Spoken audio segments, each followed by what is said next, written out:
So for today, I'm gonna talk about the insanely random first cartoon appearance of Wonder Woman. So alright, let's go. Yeah, and so we start off with Jan Brady, who is researching a paper on Euclid. You know, that ancient Greek mathematician? A pretty smart guy. So she gets some help from the mathematics department administrative assistant, Diana Prince.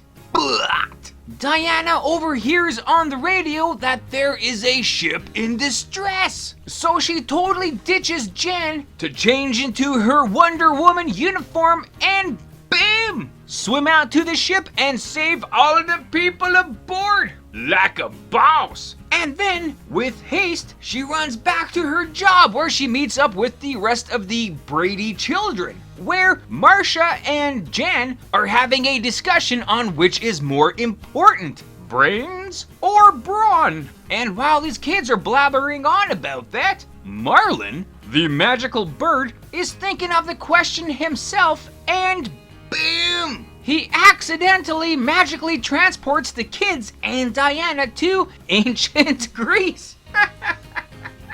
Like, what? Man, out of all of the random turns of events, I did not anticipate that one.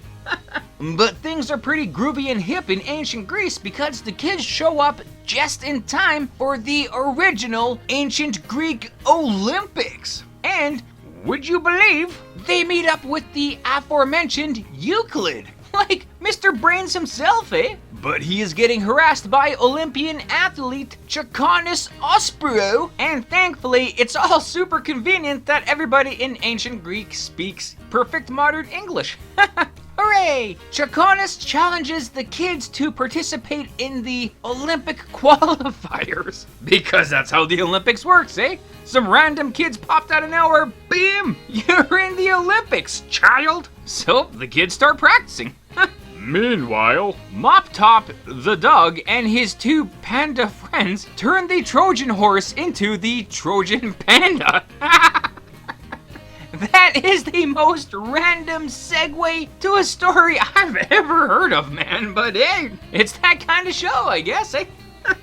But with that Trojan panda comes a whole lot of Trojan problems. You see, Wonder Woman realizes, oh man, these kids and their crazy animals are going to change history, and that's not good. Like, Trojan panda in ancient Greece? So she's gotta fix things, right? Put them back. But the Olympic qualifiers begin. Chaconis has been sabotaging the kids in every event, and the Bradys are looking like they're not gonna qualify for the ancient Olympics. Which is good, because they're not supposed to be there in the first place. But there is one last event, the marathon. So Wonder Woman gives Chaconis a taste of his own medicine. She changes up all the direction signs on the road, and Chuck runs, well, pretty much all over the map, and is totally out of breath. Burnt out. So tired is he that he gives up completely on the Olympics after only losing one event while winning every other event. I think he's a shoo-in, to pass the qualifiers, but no, man, dude gives up. And so the Brady kids are in the ancient Olympics, yes? Well, Wonder Woman says no! Because like she said before, man, we can't be altering history. There's nothing in the history books about Brady kids from the future participating in the Olympics, right? So they, we have a musical interlude, so let's just kick back for a while. Oh, and we're back. So, Diana Prince reads some ancient graffiti about the modern world, and bam! Marlin's magic sends them back to the future! And with that bit, we learn that brains and brawn can work together for a common goal. So that ties up the supposed conflict of this episode pretty well, I guess. But yeah, man! And with that is the end of this, very Brady tale. So yeah, that was a episode, hey? Although, truth be told, I have never before watched a full episode of any Brady Bunch, TV show or movie or whatever the hell they have. I lost my Brady virginity with this episode. And yeah, I don't get it, Like, I can dig that there are a ton of Brady Bunch, spin-offs, other TV shows, movies, made-for-TV movies. Like, It's a really big franchise. But I don't get it, man. I don't. So the whole point of this episode was that, dilemma of which is better, brains or brawn, right? On the side of brawn, you had Chuck Onus and Marsha. And they did quite a bit to kind of showcase their athleticism and their brawn, really, right? Throughout the whole episode, they were doing stuff. And on the side of brains, you had Euclid and Jan. And they did frickin' nothing. All Jan did was complain about everything. And at no point in this episode did she ever intellectually provide a solution for the predicament that they're in, nor did she present any ideas of how to make their situation, better. But then you have Wonder Woman, and she showcases both brains and brawn. And she showcased how you need both to kind of, win.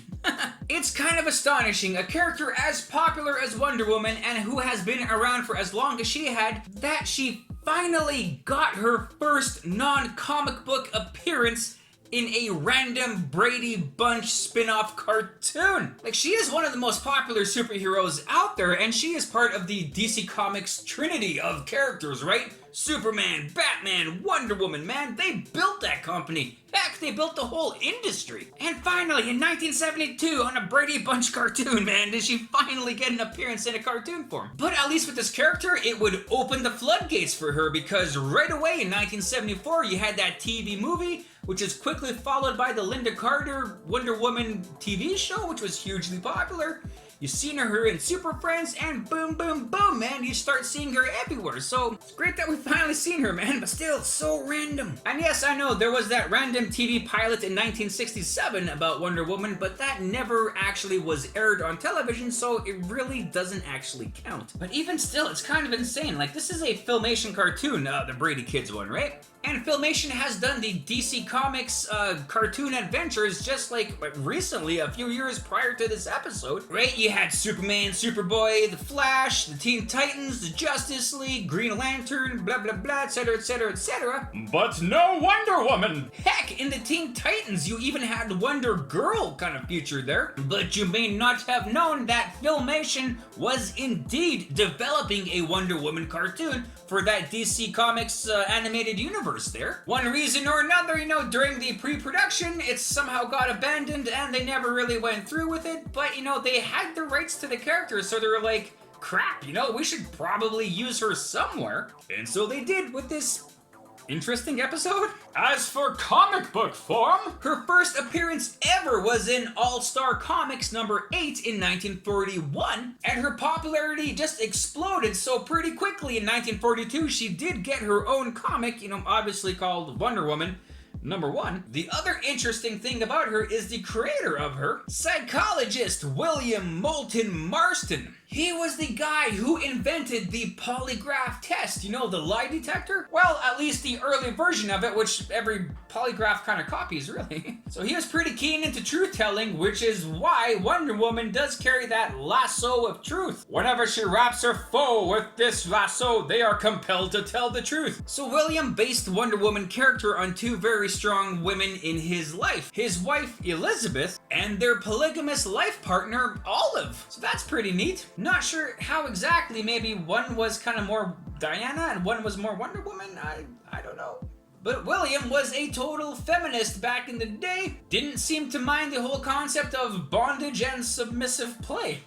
Think of that what you will. So he created Wonder Woman as the perfect leader, basically, of the world in his point of view, right? She is incredibly intelligent, which is, really cool. She's really strong, which is also really awesome. And she's drop dead gorgeous because I guess he has a bit of kink in him, right? But that's pretty much all I got on this kind of stuff for Wonder Woman. Glad she's finally on television, and, the sky's the limit for the characters. So, yeah, I guess with this, that, those, and those other things, that's that. Right on, and there you go. So, thanks for watching the video. I hope you liked it as much as I did making it. Also, feel free to check out the source material that I featured in this video. And if you want to leave a comment on anything you may have liked or things I might have missed in this, feel free to do so. Or anything else, just to say hi. That's cool too. And other than that, have a great day. Thanks.